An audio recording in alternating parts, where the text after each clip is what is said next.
We are a civilization. We were a kingdom.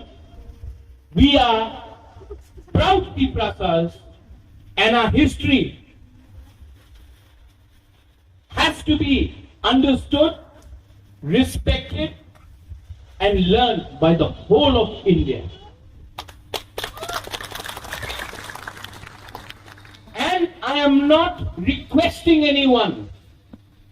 I am demanding that today, if I am forced to study about people from another country, then there is no excuse for us not studying about our own history, about our own Maharajas, about our own land, about our own culture.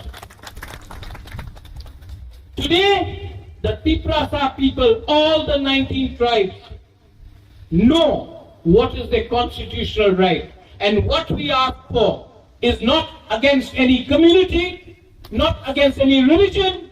What we ask is for dignity, and ours is a fight for existence and for our dignity and our pride. ये message आप ले जाइए और पूरा India को दिखाइए, क्योंकि आज का तिपरासा, 2021 का तिपरासा रियल जवाब हंसा होके 2023 में एक बार तो जरूर देगा और दोबारा आपके साथ रहेगा। दलाइनो हमबाय, धन्यवाद, खुलुमखा।